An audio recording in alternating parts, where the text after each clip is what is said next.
Assalamualaikum warahmatullahi wabarakatuh. Anak-anakku sekalian, kelas 11 semuanya yang berbahagia. Alhamdulillahirabbil alamin. Kali ini kita bertemu lagi dalam materi pelajaran pendidikan agama Islam semester 1 dalam pertemuan yang kedua. Kemarin kita telah membahas bersama tentang ayat maupun hadis yang berkaitan dengan berlomba-lomba dalam kebaikan. Untuk kali ini akan kita lanjutkan pada materi tentang taat kepada Allah, kepada Rasulnya, dan kepada ulil amri. Silakan simak materi berikut ini bersama-sama. Baik anak-anak sekalian, materi kali ini berada pada surat An-Nisa ayat 59 ya. Silakan bisa dibuka Al-Qur'annya atau disimak dalam tulisan berikut ini. Mari kita tirukan, kita tadarus bersama-sama dulu agar kita mendapatkan barokah dari bacaan Al-Qur'an. Pertemuan kajian materi pelajaran agama kali ini. Tirukan Bapak. A'udzu billahi minasy syaithanir rajim. Bismillahirrahmanirrahim. Ya ayyuhalladzina amanu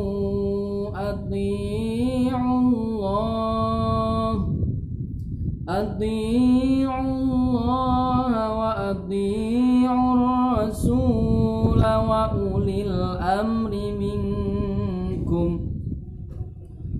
Fa in tanaza'tum fi syai'in farudduhu ila Allahi war Rasul in kuntum tu'minuna billahi wal yawmil akhir. Dzalika khairu wa ahsanu ta'wila. Shadaqallahul azim. Alhamdulillahil alamin. Setelah kita baca bersama-sama, mari kita lanjutkan dalam tingkatan selanjutnya, yaitu mencari maknanya kata demi kata. Ya, kita pelajari maknanya. Silakan bisa dihafalkan ya. Nanti tugasnya setelah selesai video ini, tugas kalian ya, coba lihat di Google Classroom nanti ya, yaitu memberikan makna secara kata per kata materi dari surat An-Nisa ayat 59 ini. Kamu tulis dengan tulisan tangan kamu dan nanti difoto dan dikirimkan ke Google Classroom sebagaimana biasanya. Nanti akan Bapak nilai apa yang sudah kalian kumpulkan tugasnya. Tolong disimak baik-baik ya, ditulis dan dihafalkan. Ya ayyuha, wahai alladzina, orang-orang yang amanu, mereka beriman. Ati'u, taatlah kalian Allah kepada Allah. Wa ati'u, dan taatlah kalian ar-rasulah, kepada utusan Allah. Wa ulil amri, dan kepada ulil amri. Apa itu ulil amri? Orang-orang yang memiliki perintah atau disebut sebagai pemerintah. Minkum, di antara kalian. Fa in tanaza'tum, fa in, maka jika, tanaza'tum, kalian berbeda pendapat, fi syai'in, di dalam suatu perkara, farudduhu, maka kembalikanlah kalian hu, perkara tersebut ilallahi, kepada Allah, war rasuli, dan rasulnya. In, jika, kuntum, kalian, tu'minuna, kalian beriman, billahi, terhadap Allah, wal yaumil akhiri, dan hari akhir. Zalika, demikian itu, khairun, lebih baik, wa ahsanu, dan lebih bagus, takwilan, akibatnya. Surat An-Nisa ayat 59. Sudah ditulis? Baik, secara global artinya begini. Wahai orang-orang yang beriman, taatlah kalian semua kepada Allah Subhanahu wa taala, dan taatlah kalian semua kepada utusannya, yaitu siapa? Nabi Muhammad sallallahu alaihi wasallam. Dan kepada pemerintah di antara kalian. Pemerintah itu orang yang wajib kita taati perintahnya, meliputi yang paling atas ya, dari presiden, turun ke bawah para menterinya, kemudian bapak bupati ya, kemudian kepala daerah bupati, kemudian pak lurah, kemudian staf-staf di bawahnya lagi, bahkan pak RT, ketua kelas, pimpinan pondok, ketua asrama ya, wali kelas kamu, kepala sekolah, semuanya adalah orang-orang yang harus kita taati berdasarkan surat An-Nisa ayat 59 ini. Fa in tanaza'tum, kemudian jika kalian ada perbedaan pendapat, saling tarik menarik antar pendapat masing-masing, ada yang berbeda mengenai suatu hal, farudhuhu ilallahi war rasul, maka kembalikanlah hal itu kepada apa yang Allah turunkan, yaitu ajaran di dalam kitab Al-Quran, war rasul, dan apa yang Rasul atau utusan Allah sampaikan, yaitu di dalam Al-Hadis. Artinya jika ada perbedaan pendapat di antara kita, maka rujukan yang pertama yang harus dipegang adalah Al-Quran atau perintah-perintah Allah. Yang kedua adalah Al-Hadis atau perintah-perintah Rasulullah. Demikian, jika kalian semuanya itu beriman kepada Allah dan hari akhir, karena demikian itu lebih baik dan lebih bagus akibatnya bagi kalian semua. Ya, demikian arti secara global surat An-Nisa ayat 59 ini. Surat ini turun berdasarkan suatu kejadian atau suatu kisah. Demikian asbabun nuzulnya. Silahkan bisa disimak. Surat ini berkaitan dengan suatu kejadian diutusnya seorang sahabat yang bernama Hudzaifah bin Qais ya, yang diutus oleh Rasulullah dijadikan sebagai pemimpin pasukan dalam suatu perang. Nah, suatu saat Hudzaifah bin Qais ini membuat suatu perintah yang unik ya. Sahabat Hudzaifah ini membuat suatu api unggun ya. Kemudian setelah api unggun itu dinyalakan, dia berkata kepada pasukannya, "Wahai para pasukan, bukankah kalian itu harus ikut terhadap perintahku dan menaatiku? Ya, harus menaati kepadaku sebagai pemimpin kalian." Mereka menjawab iya. Nah, kemudian Hudzaifah ini memerintahkan kepada mereka untuk terjun. Kamu terjunlah ke dalam api unggun itu. Nah, maka ini setelah mereka mau ini terjun ke dalam api unggun, kan sesuatu yang membahayakan ya. Kemudian Hudzaifah berteriak, Stop, hentikan dulu, hentikan. Saya itu tadi hanya bercanda." Nah, maka dengan kejadian ini kemudian mereka bertanya kepada Nabi, dan Nabi bersabda bahwa pemimpin itu ya memang harus ditaati ya. Tetapi jika tidak, batasannya adalah jika mereka tidak memerintah atau menyuruh pada suatu kemaksiatan atau keburukan atau kejelekan atau suatu hal yang merugikan. Kalau memerintah pada kemaksiatan, maka kamu tidak wajib taat terhadap perintahnya karena sudah tidak sesuai dengan yang kemaslahatan bagi umat atau yang diinginkan oleh agama Islam ini.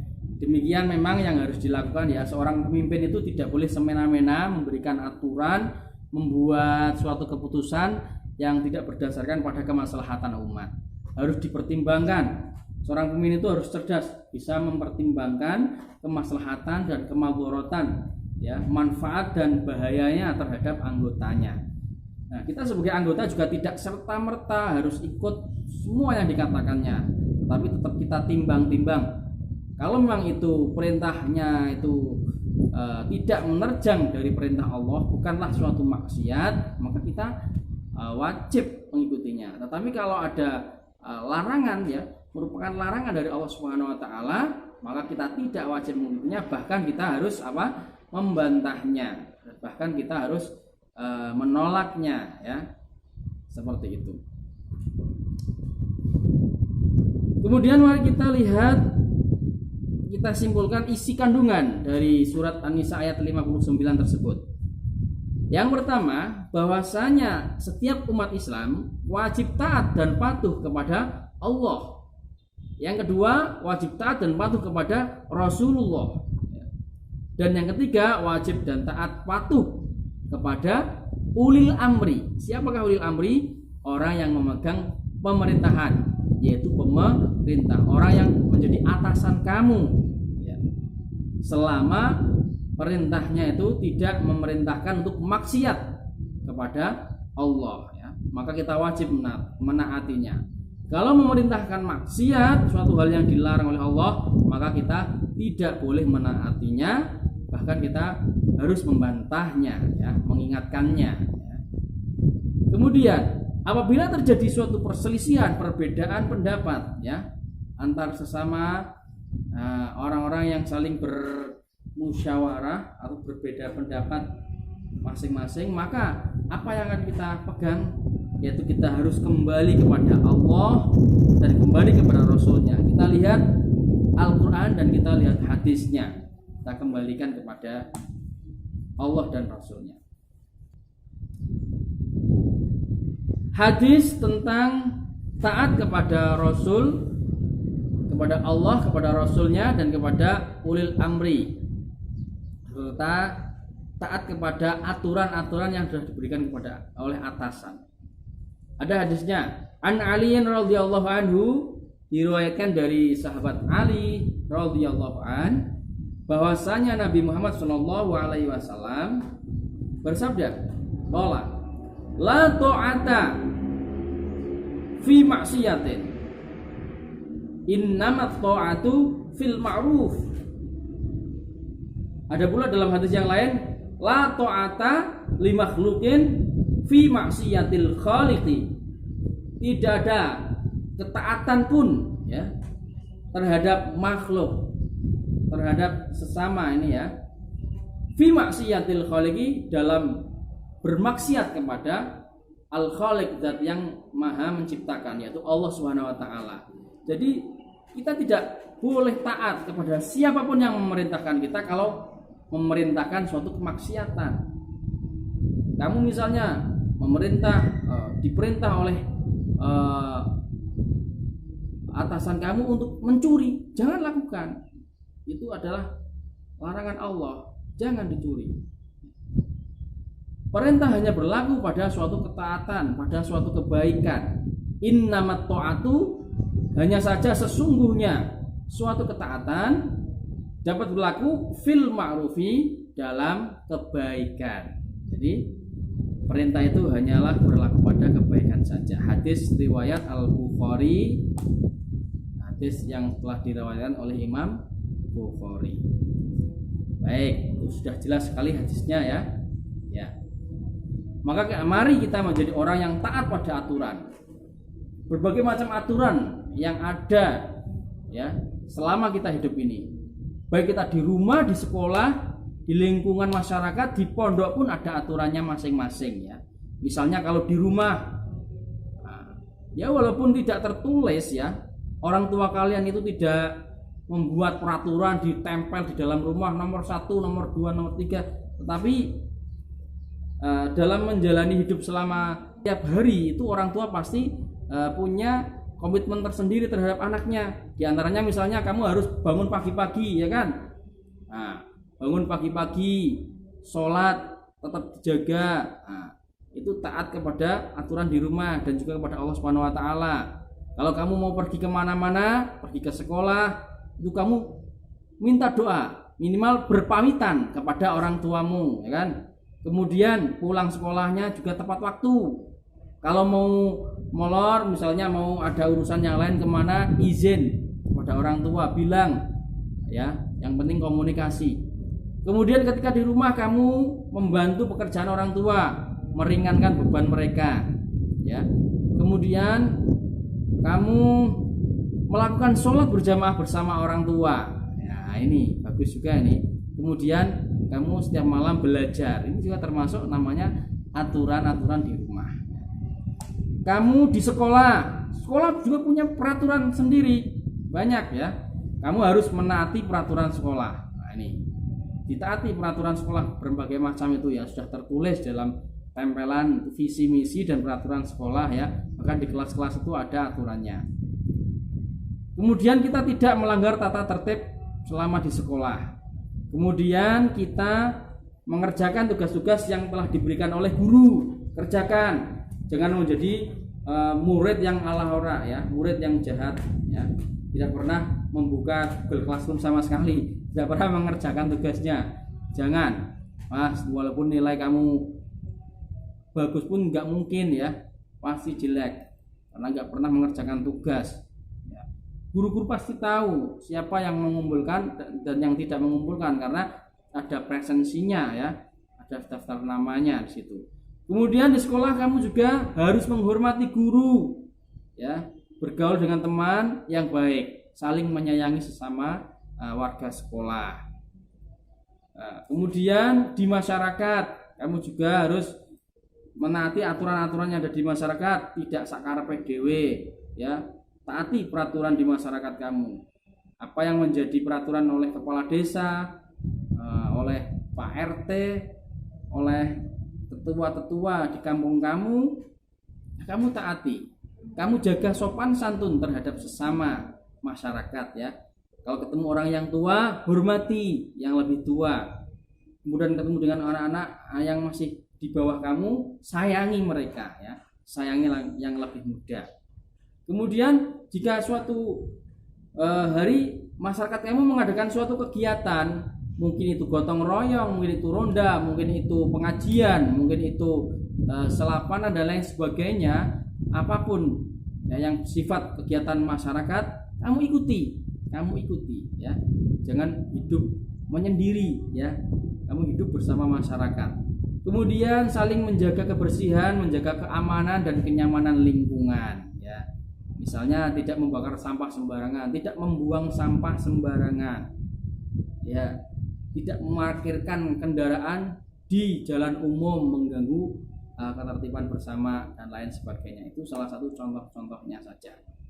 Ya, mari kita mencoba menjadi orang yang selalu taat kepada aturan-aturan yang berlaku, karena kita yakin aturan itu dibuat pasti demi kebaikan kita.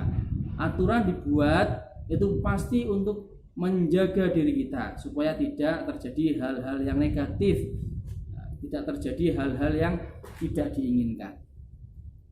Ciri-ciri orang yang taat pada aturan. Yang pertama, dia mengetahui aturan hukum yang berlaku baik secara agama atau hukum secara norma di masyarakat atau hukum negara. Itu baik tidak, itu boleh tidak, itu tahu. Kemudian mengetahui isi aturan-aturan yang berlaku, aturan yang tertulis maupun yang tidak tertulis ya dipahami.